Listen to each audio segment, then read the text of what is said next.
This is a lecture from Open Tuition. To benefit from the lecture, you should download the free lecture notes from opentuition.com. All right, now this chapter is headed up Statement of Financial Position and Statement of Profit or Loss. I mentioned in the previous lecture, the introductory lecture, I mentioned several times that our object ultimately, at the end of each period, we need to produce these two statements. Well, I'm going to use this chapter mainly to explain what these two statements are showing, what they look like. I say mainly because there are a few other things towards the end. And it is quite a long chapter, and so I will break the lecture into several, otherwise you'll fall asleep halfway through. And what I want to do first, paragraph 2 says the dual or double effect of transactions. We're going to look at a series of transactions for a business and look at what the effect of those transactions is on the business. Now, we're not going to go into proper recording yet, that's the next chapter, so if you've heard of anything to do with double entry, debits, credits, for the moment forget it. You'll see what I mean as we go through. I think you'll enjoy it, it's quite a straightforward exercise, but just looking at the effect of transactions on a business.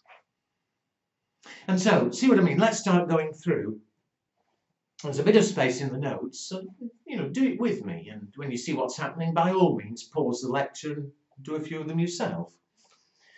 But it says, let us consider the effect of the following transactions on a sole trader. So for the moment, we're looking purely at a sole trader. Limited companies, I'll deal with later, but effectively exactly the same, just a little bit of layout to have to deal with later. But we're a sole trader, and the first thing is the owner puts $10,000 into a separate bank account for the business. So all the way through, I'm going to treat the business as though it is separate and look at the effect of these transactions on the business.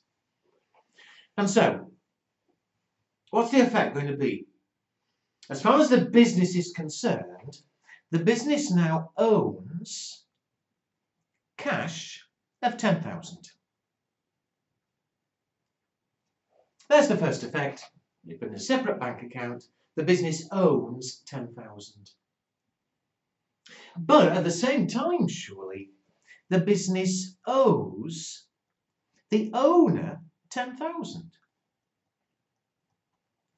So there's how the business stands. They've got 10,000 in the bank, and treating the business as though it's separate, the business owes the owner 10,000.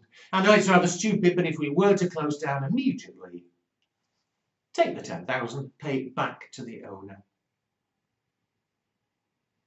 Now, before I go any further, two bits of terminology, and that's another use I'm going to make of this chapter to get through a lot of the terminology that's involved.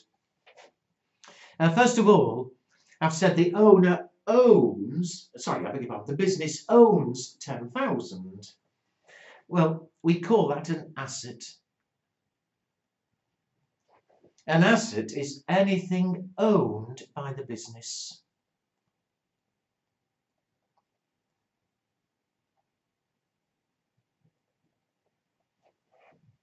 So we have assets of 10,000. At the same time, we owe the owner 10,000.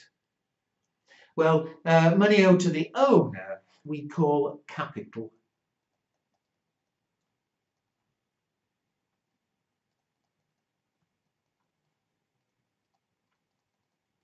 If money's owed to the owner, it's capital. So there we are. I said this was nice and straightforward, but there's the first one, A. Go back to the question. The next thing that happens, the business buys a shop for 2,000. So let's list again. What do they now own?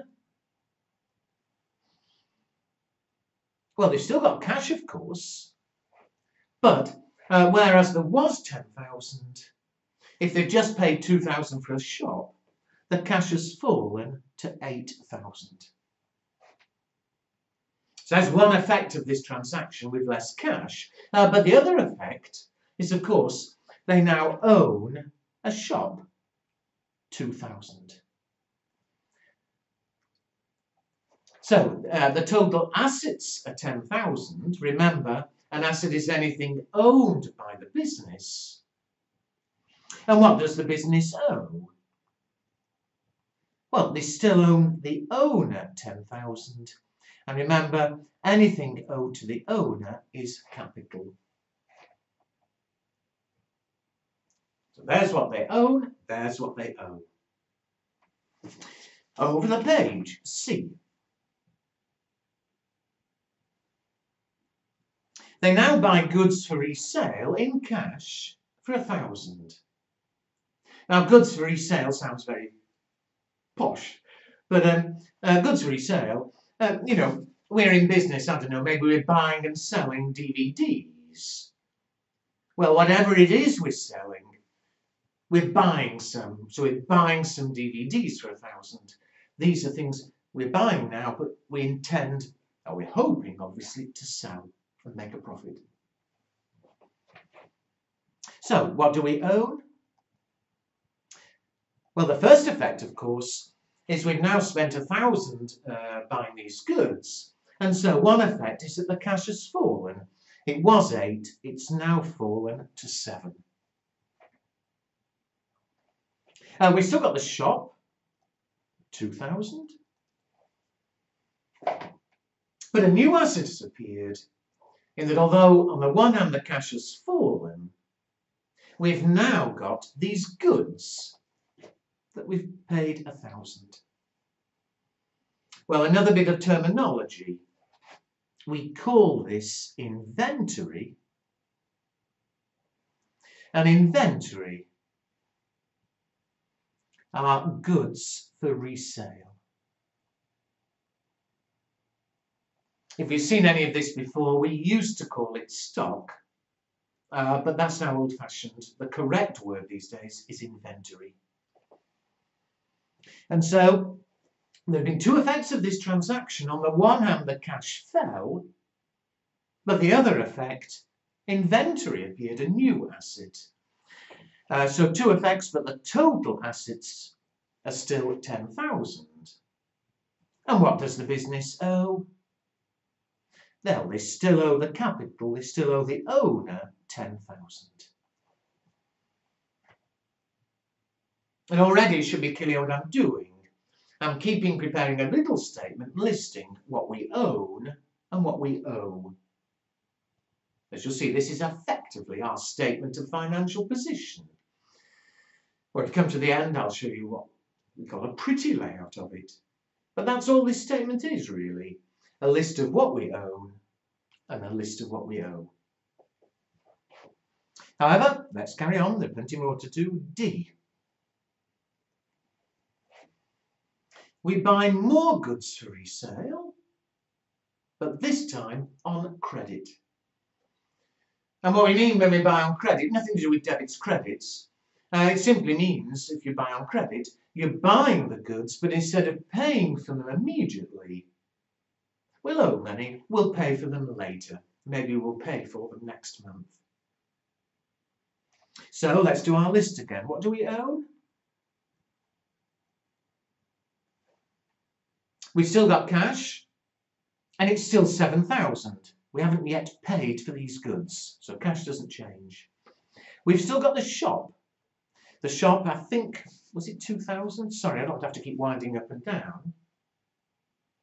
Inventory.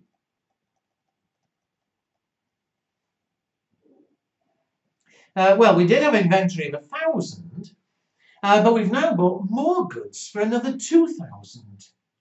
And so the inventory is 3,000, and there's the first effect of the transaction. The inventory has increased. And so our assets are 12,000. But what does the business owe? Well, we still owe the owner, the capital, 10,000. But we also owe the supplier. We bought the goods on credit, so we owe the supplier 2,000. Well, two more bits of terminology. Two words here. First of all, money owed to a supplier we call a payable.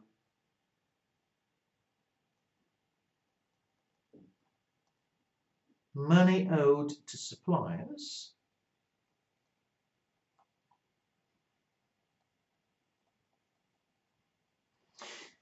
payables here of 2,000. Now, the reason I'm going to mention another bit of terminology, though, is, of course, there are several reasons why you might owe money to people, apart from the owner. Here we owe money because we bought goods. The kind of situation where we owe money because we borrowed from the bank.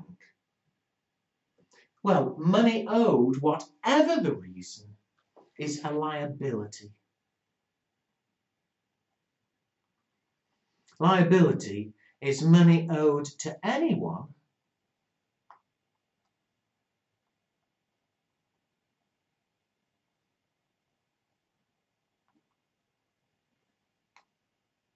except the owner.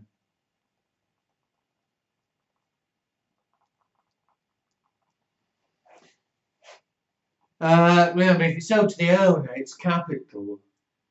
But any other money owing, whether it's because you bought goods, a payable, or whether it's owed to the bank because you borrowed, money owed to anybody else is a liability. But what's the final position here? We've got assets of 12,000. We've also, though, we're owing 12,000. 10 to the owner, 2 to the suppliers. And it's something I said earlier, and I won't keep saying, but in theory, if we were to close down today, we'd sell the shop, sell the inventory, giving us a total of 12,000. And where would it go? 2,000 to the supplier, we owe money to, and the remaining 10 back to the owner. Off we go. Where are we up to now? E. We buy a car for 3,000 cash. Now, if you're getting the hang of this, by all means, pause the lecture, do it yourself, fill it in yourself, and then check back. But what happens if we buy a car? First of all, what do we own? Well, we bought it for cash, so the first thing, of course, the first effect, is that the cash reduces. It was 7. We've now paid out 3, so the cash has fallen to 4,000. We've still got the shop.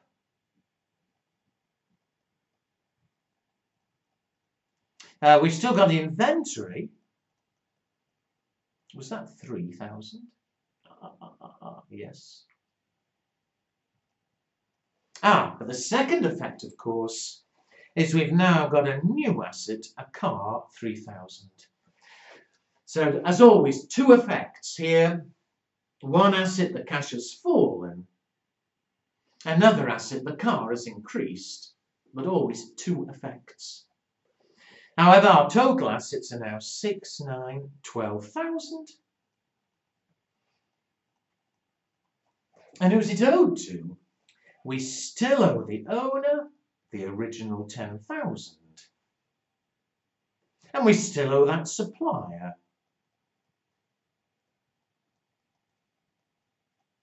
2,000. So again, effectively our statement of financial position, a list of what we own and what we owe. F. This is a fun one. We sell half of the goods for 2,400 cash. So, what do we own? First effect, the cash goes up. The cash was 4,000. We sold goods for 2,400, so the cash goes up to 6,400. We've still got the shop. We've still got the car. But the second effect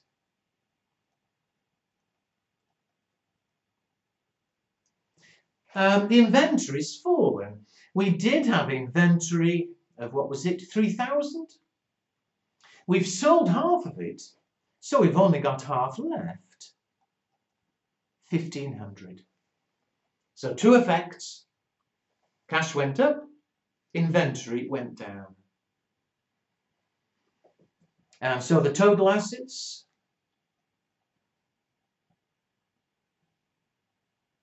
got my additions right, 12,900.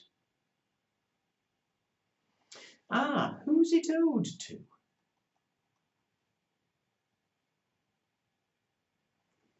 Well, watch me, it may already be obvious, but I'm doing what I'm doing for a reason, so be patient with me. We still owe the owner that original 10,000.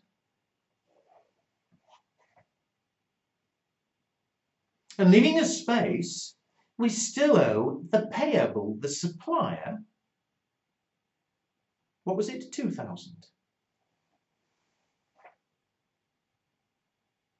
But of course, there's something missing, because the assets are worth 12,900. In theory, if we shut the business today, we've got 12,900. Pay the supplier 2,000, that leaves us with 10,900. But what's that extra 900? Well, we'll check it in a minute, but that extra 900 must be the profit.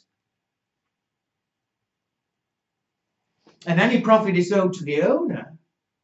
The owner is in fact owed 10,900 now. Total owed 12,900. Now that 900 was, if you like, just the missing figure. You know, if we close down with 12,900 from our assets, we pay the supplier 2,000, there's 10,900 left. It must belong to the owner. But of course, it's probably already obvious, we can check that profit easily. In that, why we're making a profit, we sold goods for more than they cost. The sale, we sold goods for, what was it, 2,400. What was the cost of what we sold? Well, it was half of the inventory, 1,500. And if you sold goods that had cost 1,500, if you sold them for 2,400, well, we've made a profit of 900. And any profit belongs to the owner, so the total capital now, the total owed to the owner, is the 10,000 they originally put in the business plus the 900 profit. And although a very, very simple one there, that check on the profit is effectively, as you'll see later, our second statement. That statement, our statement of profit or loss. So it's a very simple one, but it's going to show how much profit we made during the period. Okay, we're nearly there.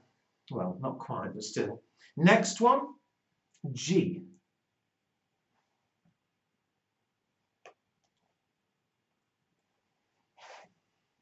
We sell the remainder of the goods for 2,800 on credit.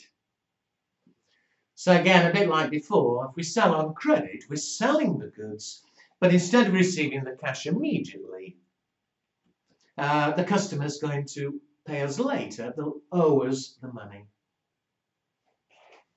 So again, what do we own? Cash. That won't change. It was 6,400. We sold goods, but we haven't had the cash yet, so cash stays at 6,400. We've still got the shop. I always get these the wrong way around. Was the shop 2? Yes. The shop 2 and the car 3.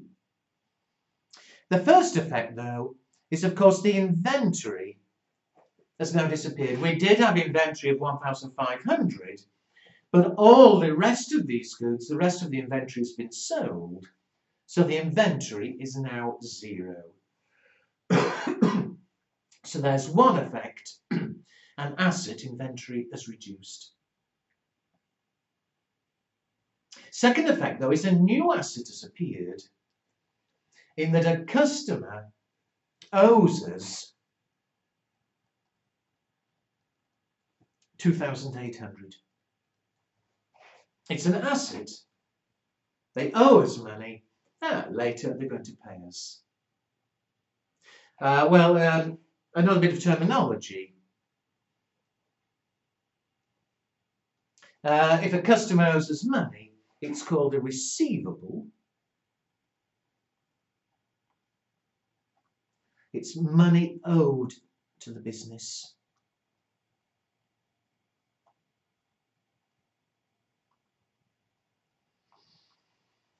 Used to be called debtors, but we don't anymore. It's receivables. So, two effects. Inventory has fallen. The receivable has increased, but the total assets are now 4, 12, 1, 7, 10, 12, I think 14,200. Who's the money owed to?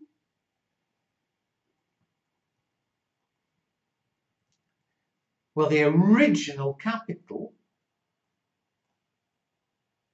was 10,000. We still owe the owner the original 10,000. We still owe the payables, the supplier, 2,000. But that's a total of 12. Where's the remaining 2,200 going? Again, we'll check it in a minute. But the remaining 2,200 must be owed to the owner. It's the profit.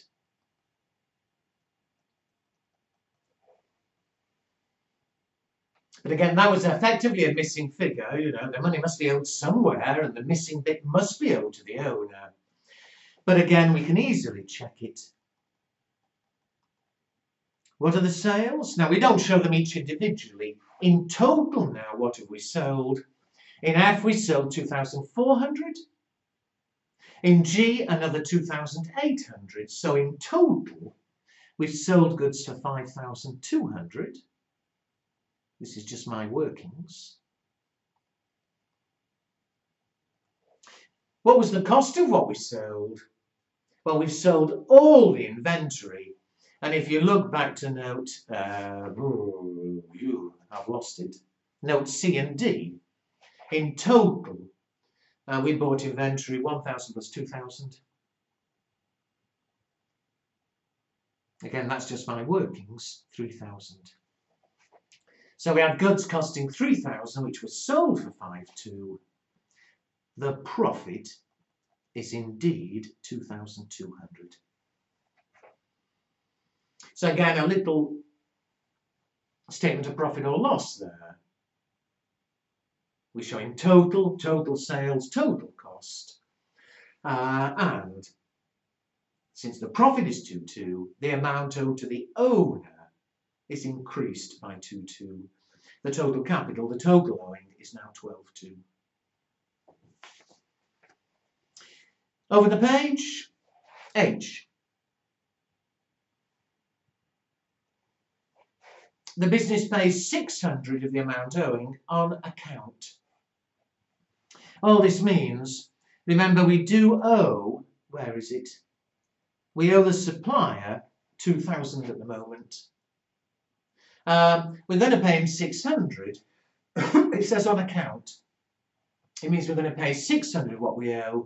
The rest of it we'll pay later. It'll still be owing. So let's go through yet again. What do we own? Well, we've just paid some cash. So first effect is the cash will fall. It was 6,400. If it goes down by 600, this payment, the cash falls to 5,800. We've still got the shop, 2,000, and the car, 3,000. I think I've got those the right way around. Yes. We've no inventory, so I won't show it. We don't normally list 0 items. But we do still have the receivable. That customer still owes us, what was it, 2,800. So what are the total assets now? 6. 6, 8, 11. 13,600. And what do we owe?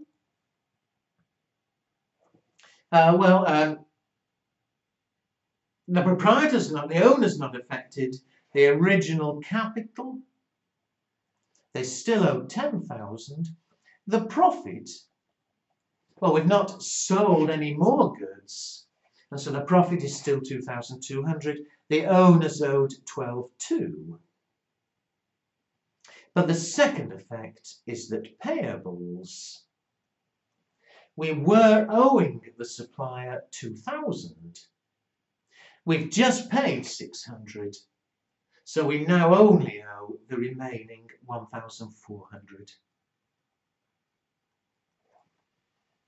So two effects as always. This time cash has fallen, and the liability, the payables, have fallen as well.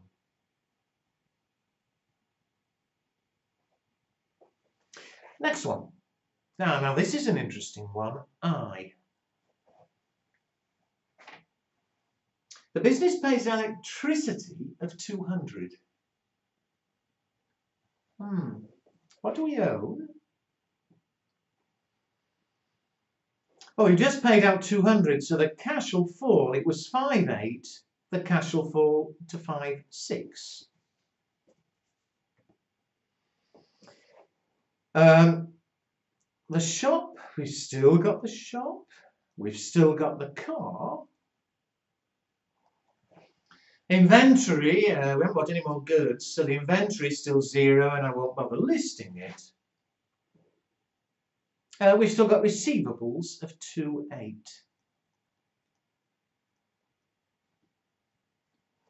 So far there's only been one effect. The cash has fallen.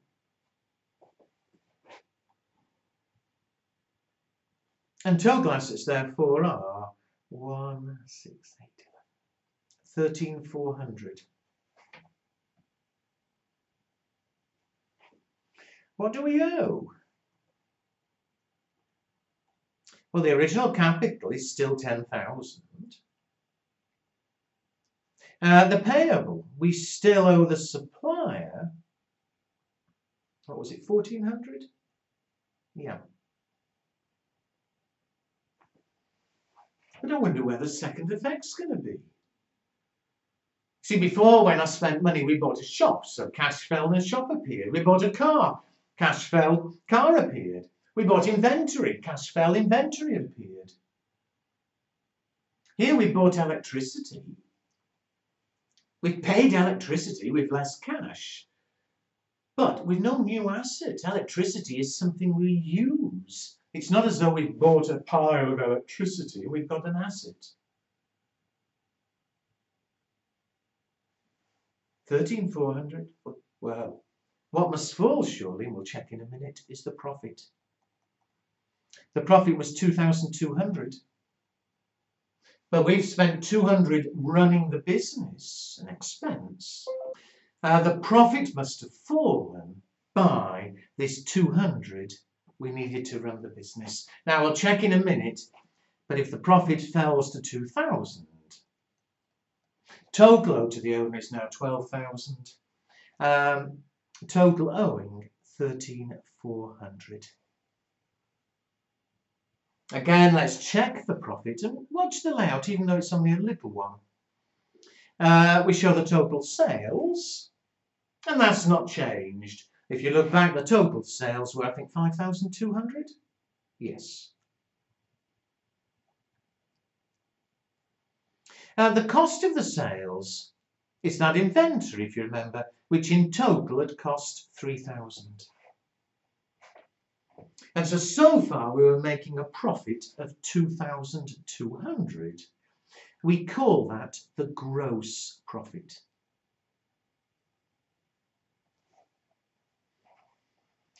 However, in order to be able to buy and sell those goods and make a profit of 2,200, we had an expense of running the business. There are all sorts of expenses of running a business. We have to pay electricity, maybe we have to pay telephone, maybe we have to pay wages. But any costs of running the business reduces the final profit. And so we then subtract our expenses. Here it was electricity.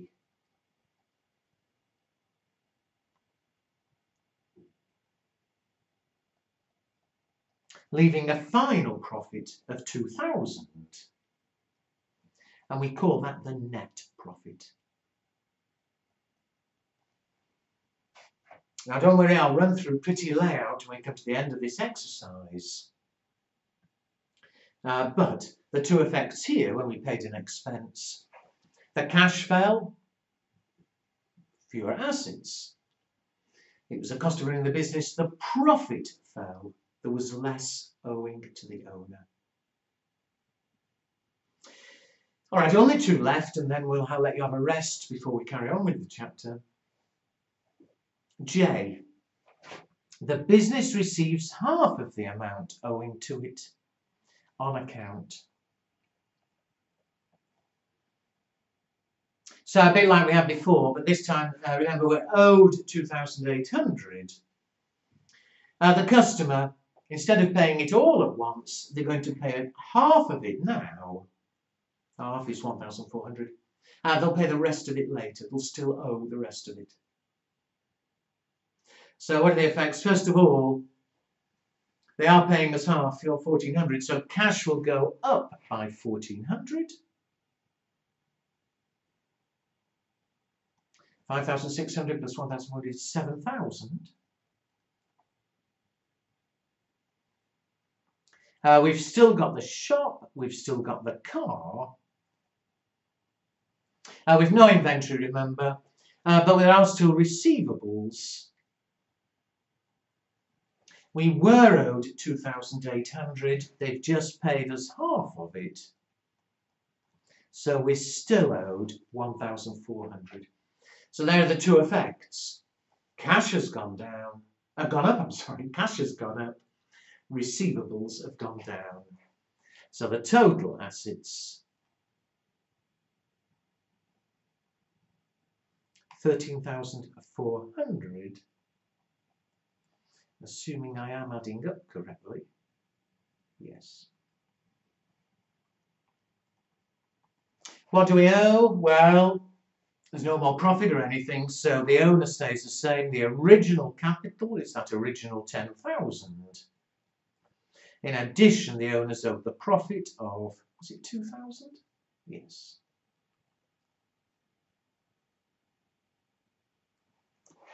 And of course, we still owe the payable, that supplier is still owed 1,400. All right, only one left and then we've got it. But an important one. So if you are falling asleep, pinch yourself and watch this one, or pause and have a sleep and then watch this one. But the last one is, the owner takes 1,200 from the business. Now remember, the business is owned by the owner. At the moment, the owner is owed 12,000. 10,000 in originally, the business has made profits, so the owner is owed 12,000, but so far hasn't had anything at all. Well, the owner decides they need some money to live on. Well, it's the owner's business. I'm owed 12,000, we can take what we want. The owner's decided to take out 1,200. What are the effects? First of all, what do we own? Well, cash, if the owner's taken out 1,200, the cash falls by 1,200. So what was it? Was 7. If it goes down by 1,200, the cash falls to 5,800. Still got the shop, still got the car, still got that receivable.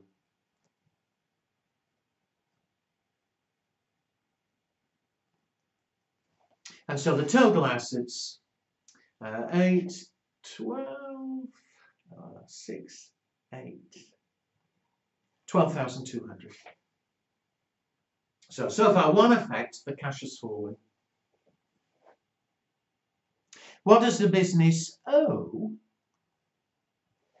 Well, the owner was owed the original capital of 10,000. In addition, the owner was owed any profit made by the business.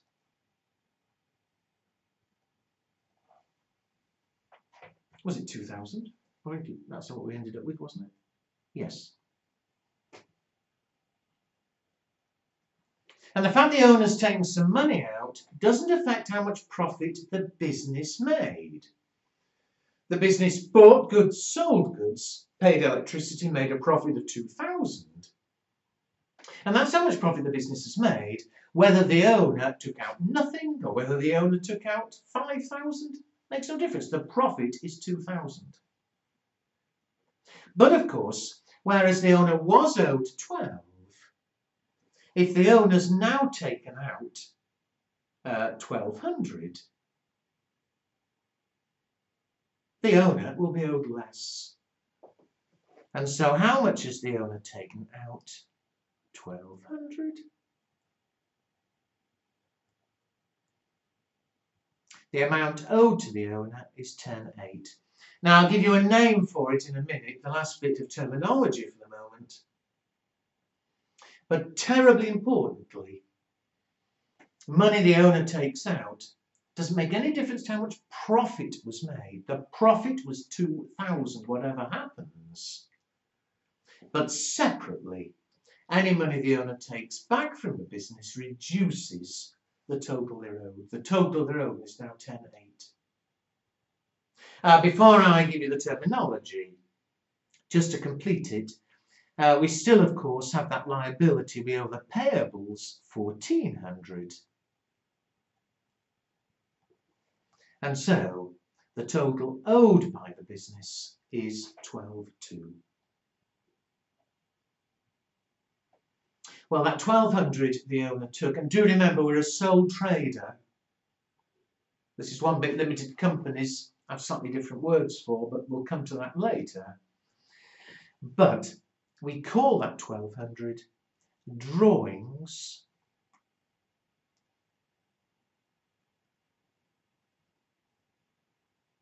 or withdrawals. It doesn't matter which word you use. And although in the next lecture I will say slightly more about this, drawings or withdrawals is what we call anything taken from the business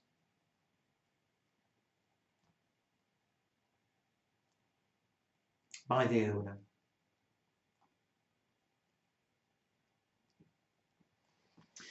And I've already said I don't want these lectures to get too long. I'd rather break this chapter into several because there is a lot here. So I'm going to say a bit more about drawings afterwards in the next lecture. But for the moment, there we are. And to see what's happened, I've kept doing these statements. And two important things. One is, and go back through them if you need, every transaction has two effects. Buy a car, less cash, car appears. There have always been two effects. And second is that these statements, although in the next lecture I will show you pretty layout and things, effectively this statement is a statement of financial position, or what used to be called balance sheet, a list of what we own, the assets, and a list of what we owe, the capital, and the liabilities, the other payables. I say we smarten up the layout a bit, that's in the next lecture, but effectively that's a statement of financial position. As we were going along, we did a check on the profit. Well, again, although I'll show you a pretty layout in the next lecture, that statement is effectively a statement of profit or loss, where we're showing how much profit was made, 2,000, and how it was made, what we sold, what we bought, and what the expenses were. All right, so sorry that took a long time, but it is quite important because we have got through quite a lot of the terminology that goes with all of this. However, there is a fair bit more to do in the chapter. I'll carry on in the next lecture.